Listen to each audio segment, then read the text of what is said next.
The Art of Being Assertive, featuring legacy producer and director, Molly Neese.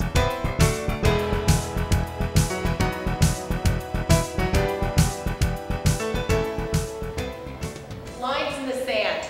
What happens when you draw a line in the sand and then the tide comes in? Washes away. It washes away. Do any of you ever feel like other people are drawing the line in the sand? It washes away and then they do a new line, and then you go and meet it and they do a new line, and you're just trying to reach the expectations of other people without even looking at what you're looking and what you're trying to achieve. You're setting your own expectations by what other people think your expectations should be. I was there.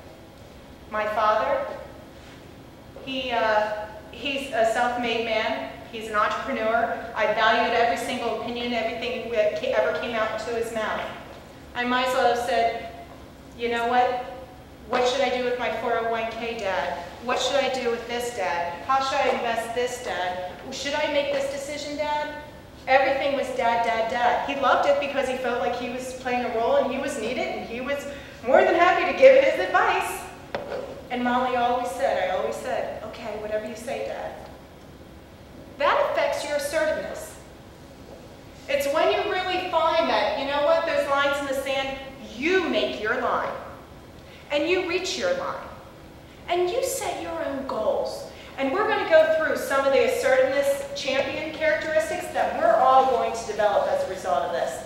Because how many of you feel like other people draw this lines in the sand for you? Yep. This is a start. This is a fresh start to say, what line am I going to draw for myself? The legacy crushers and the lost souls? What do I mean by that? Let's start with the easy ones. How about lost souls? Who could be considered a lost soul in your circle of friends? Someone that's lost. Just searching, not knowing where they're going. They go this way, and then they go that way. And sometimes, though, it's not a good thing. For example, some of my friends in college, I had one heck of a time. But you know what? When you look at the end, were they lost souls? Or were they driven, assertive, aggressive? What are they? Who are they? You need to look who's in your circle. And we're going to go through that in the next slide of all the champions that you have, that you're going to surround yourself with in order to help you to be assertive. Because often you have legacy crushers. When I first came here to Westchester University, it was the second week on the job here. And I've been at Westchester now for about 9 years. I had a woman tell me, I give you 6 weeks, and that happiness stuff, that's gonna be gone.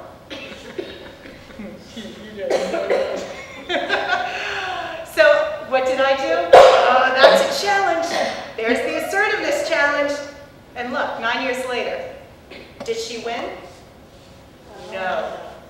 So when we define assertiveness, all of you did an excellent job of really defining it, because it's not always how you communicate your words, and it's in your actions, it's in your essence, it's in your core.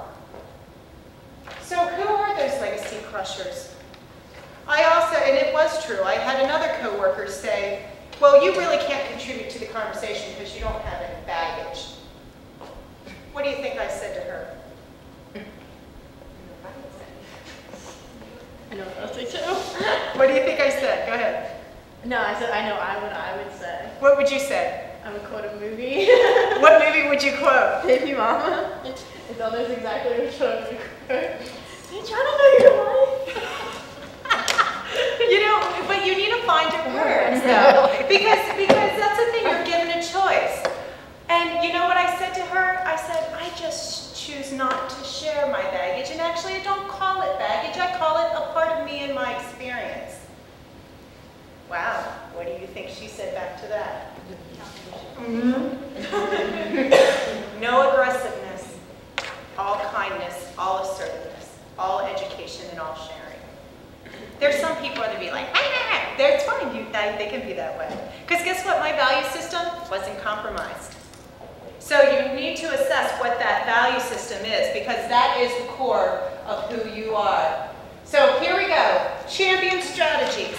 I am going to give you what you think, what I did when I had cleared the mental clutter and when I was given all that clutter.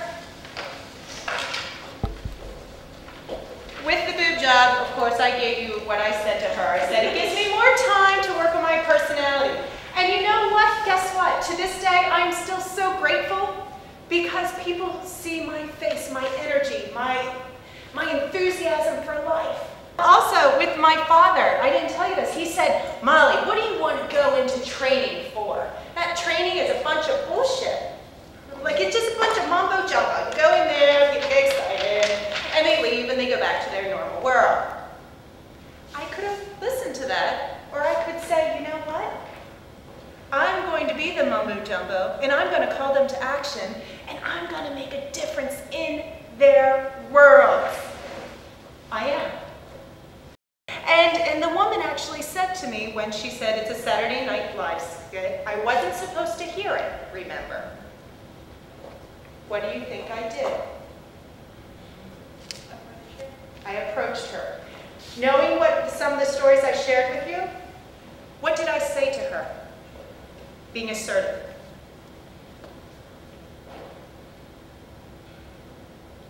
I can see you turning it into like a positive. How would I do that, Martha? Maybe say, well, I'm glad that you enjoyed it. To them. Well, I'm going to give you a little bit of caution to the wind on that one, because sarcasm can sometimes be a trigger for others. So you need to always wonder, and that's a part of assertiveness. I adapt my style. Obviously, I'm out there with all of you because we're in a formal speaking engagement. But if I'm one-on-one, and I know Lynn is introverted and just doesn't like a lot of public interaction, I'll change my style. I'll totally change my style. You know, and that's the key. And with this individual, she was a little introverted. You know, and she didn't have at times the confidence level and things like that. So what I said was, I would love it if next time you could just bring that to me. I appreciate different perspectives because that's how we grow and learn. And then you know what I did? You made the next morning skit. What's that? You made your next morning presentation Saturday Night Live skit. Yeah, exactly. Yeah. And then everybody wanted to come to the school. But I actually I tracked those students that were in that information session. Again, you can do things to find it within yourself. You draw your own line. And you know what? Having women come to an all-women's college, I think it's a great, I love women's colleges, but to bring them, it's a tough sell. I got a 40% return on that information session. And that just shows you that, you know what? That was well above average. So I'm going to keep doing what I'm doing. And it was a track record, time and time and time again. So take what others say to you. Learn from it with what you can, but don't let it destroy you. Because that's where you're going to become more aggressive, and you're not going to love yourself and find your true self in assertiveness. So, letting go of things outside your control. I have no control over her thoughts and feelings. I have no control over that. And if anything, I acknowledge that she had so much emotion that she was able to share with a colleague. You know, that's great, but that's not in my control. And there are things that aren't in your control. And that's the things that can mess up with your emotional intelligence. Discover your passions. How many of you truly know what you're passionate about? Jen, what are you passionate about? Teaching literature. Teaching literature. Angie, did you have your hand up? Okay, you did. Kids. Teaching kids, okay. What are some other passions that we have at this table?